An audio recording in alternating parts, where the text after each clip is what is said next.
Hello students, आज हम लोग बात करेंगे मॉस डिजिटल इंटीग्रेटेड सर्किट्स की। यानी वो इंटीग्रेटेड सर्किट्स जो मॉसफेट का यूज़ करके बनाए जाते हैं। और मॉसफेट आपको मालूम है कि मेटल ऑक्साइड सेमीकंडक्टर टेक्नोलॉजी होती है। तो आज हम लोग इसके बारे में बात करते हैं। तो first we write moss.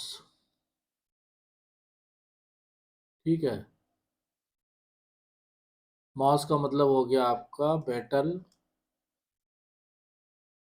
Oxide semiconductor. Metal oxide semiconductor. तो देखिए, डिजिटल लॉजिक फैमिली के फैब्रिकेशन में मॉस टेक्नोलॉजी का यूज़ किया जाता है। और इसको मॉस टेक्नोलॉजी इसलिए कहते हैं क्योंकि it is derived its name from the basic MOS structure of a metal electrode on an oxide insulator over a semiconductor substrate. तो इसको मॉस टेक्नोलॉजी इसीलिए कहा गया है क्योंकि जो इसका बेसिक स्ट्रक्चर होता है उसमें क्या होता है कि एक मेटल इलेक्ट्रोड होता है। किसके ऊपर होता है? On an oxide insulator over a semiconductor substrate. अब इसमें जो मोस्ट कॉमन एप्लीकेशन होते हैं मॉस डिवाइसेस के, वो डिजिटल होते हैं, such as logic gates, registers, memory arrays et cetera. तो जो मॉस डिवाइसेस का जो यूज़ होता है मैक्सिमम फैब्रिकेशन में, वो यूज़ होता है इनका लॉजिक गेट्स में या रजिस्टर्स को बनाने में, और डिफरेंट तरह की मेमोरी एरेज के मैन्युफैक्चरिंग में या के फैब्रिकेशन में मॉस टेक्नोलॉजी का यूज़ किया जाता है।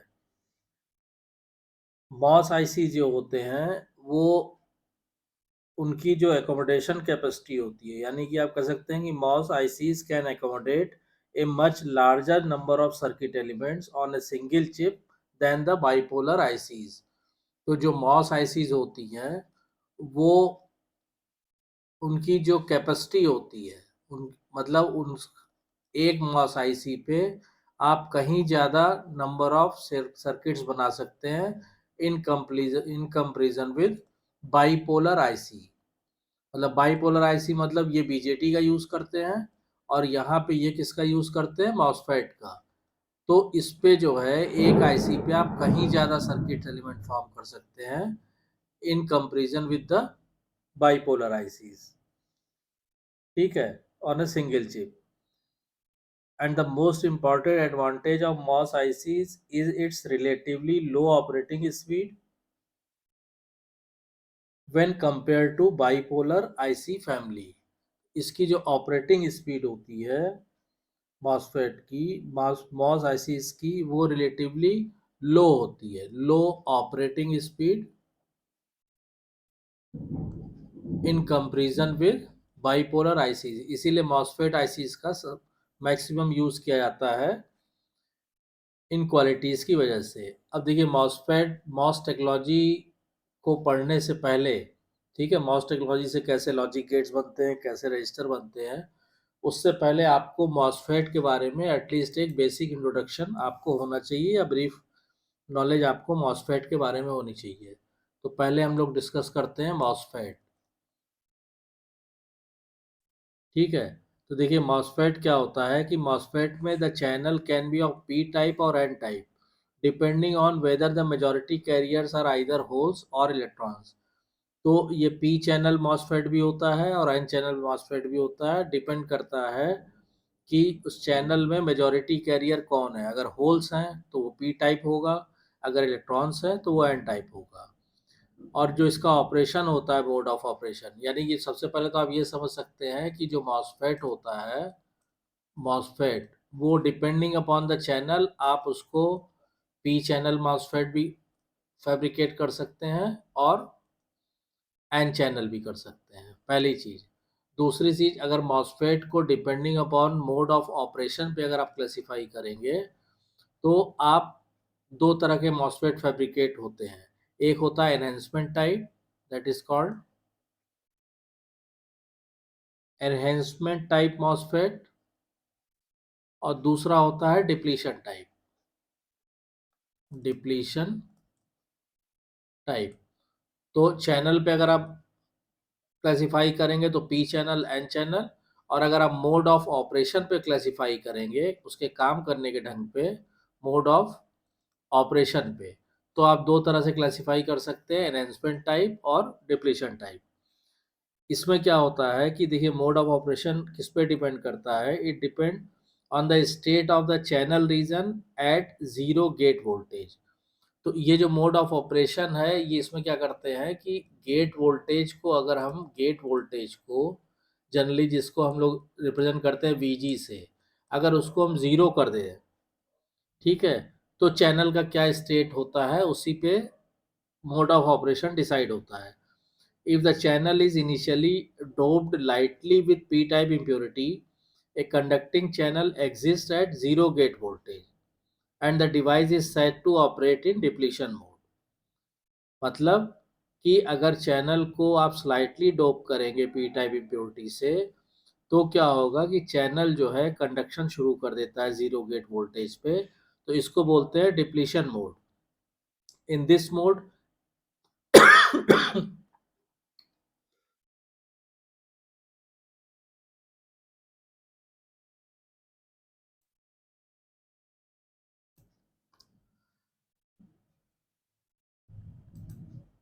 in this mode current flows unless the channel is depleted by an applied gate field.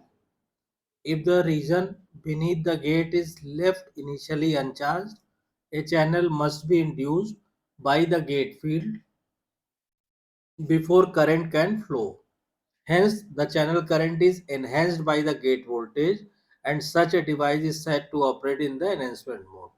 तो इस तरह से डिप्लीशन मोड फॉर्म होता है और इस तरह से एनहेंसमेंट टाइप मॉसफेट फॉर्म होता है। अब इसके अगर हम सिंबल की बात करें एन चैनल और पी चैनल मॉसफेट की, और एनहेंसमेंट टाइप और डिप्लीशन टाइप की, तो पहले हम लोग बात करते हैं कि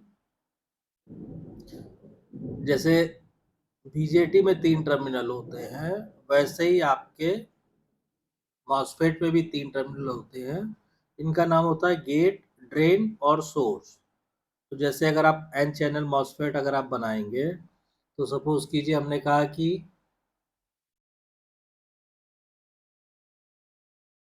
मान लीजिए एक टर्मिनल ये हो गया गेट, ठीक है।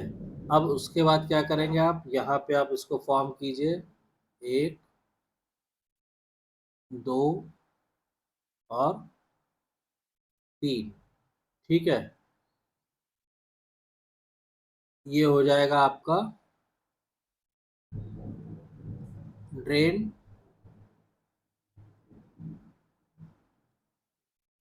ये हो गया सबस्ट्रैट, और ये हो जाएगा सोर्स, ठीक है। ये आपका बन गया एन चैनल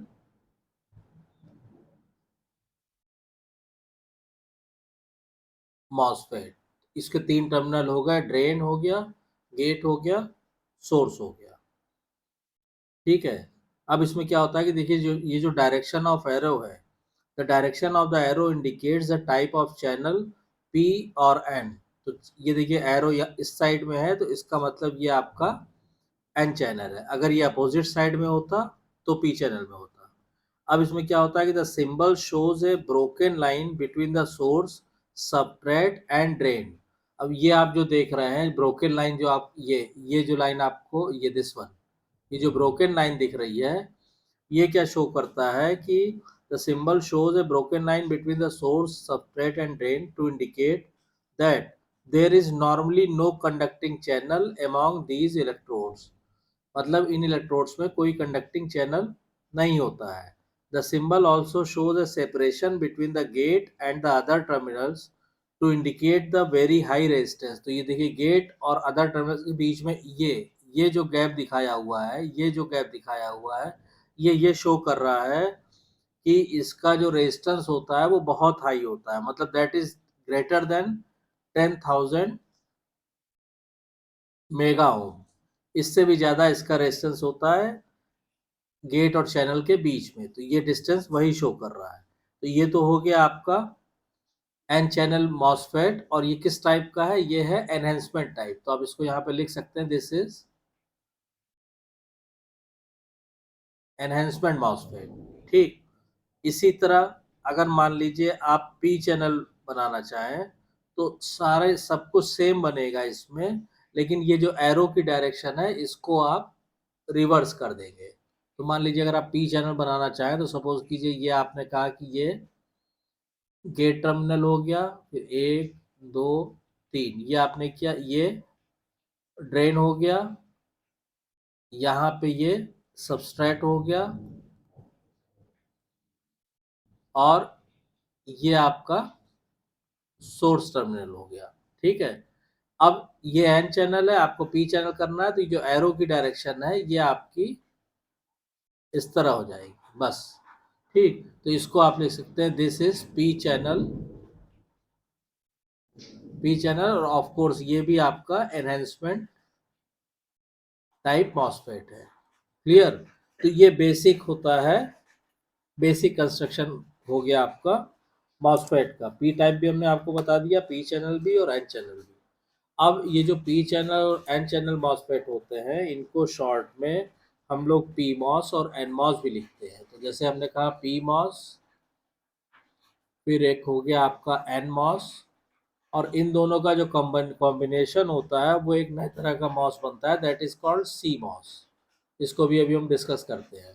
तो देखिए, पी मॉस में क्या होता है, पी मॉस में simply it uses only P-channel enhancement MOSFET. A resistor at the output of a PMOS circuit could be used to drop the high level voltage to one suitable for CMOS circuit. Holes are the current carriers for PMOS. तो चूंकि ये P channel MOSFET है, तो इसमें holes जो है वो current career होते हैं। ठीक, इसमें इलेक्ट्रॉन्स करंट कैरियर होते हैं। ठीक है, एन चैनल में क्या होता है, it uses only N channel MOSFET, and MOS has a greater packing density than P MOS. तो इसकी जो पैकिंग डेंसिटी होती है, यानी उसी एरिया में ये ज़्यादा एन मॉस बन सकते हैं इन कंपेरिजन विद पी मॉस। तो पैकिंग डेंसिटी जो होती है उसकी, वो हाई होती है इन comparison with P MOS. Free electrons are the current carriers in NMOS. This circuit requires voltage typically ranges from 5 volt to 12 volt के बीच में NMOS काम करते हैं। अब आ जाइए सी मॉस। सी मॉस में क्या होता है कि it uses both P and N channel devices. इसमें क्या होता है कि इसमें P channel and N channel दोनों तरह की डिवाइसेस जो है ये मॉस यूज करता है। ठीक है, it has the greatest complexity and lower packing density among the MOS families. It possesses the important advantages of much lower power dissipation, very high input impedance and high noise immunity। तो CMOS का इसीलिए सबसे ज़्यादा इस्तेमाल होता है कि इसके ये जो तीन एडवांटेजेस हैं, पहला क्या है आपका कि एक तो लो पावर डिसिपेशन है, लो पावर डिसिपेशन। ठीक, सेकंड क्या है आपका, सेकंड है कि very high input impedance, very high input impedance. ठीक, और थर्ड इसका जो एडवांटेज है वो है high noise immunity, noise immunity.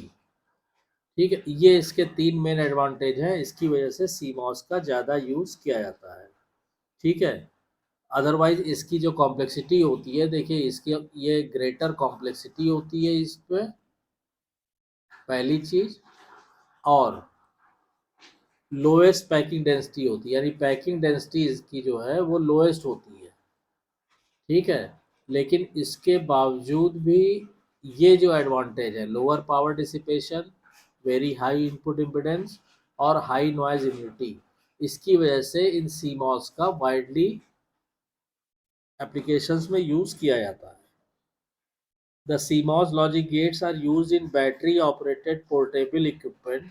It's main disadvantage is its low speed due to high input impedance। तो इसका जनरली जो यूज़ होता है वो बैटरी ऑपरेटेड पोर्टेबल इक्विपमेंट्स में इसका यूज़ होता है, ठीक है, इक्विपमेंट्स में। लेकिन इसका जो मेन डिसएडवांटेज है वो ये है कि इसकी ऑपरेटिंग स्पीड जो है वो धीरे होती है। और लो ऑपरेटिंग स्पीड क्यों होती है? क्योंकि इसका इनपुट इम्पीडेंस बहुत हाई होता है, ठीक। अब इसमें क्या होता है कि PMOS and NMOS digital ICs have a greater packing density and are therefore more economical than CMOS।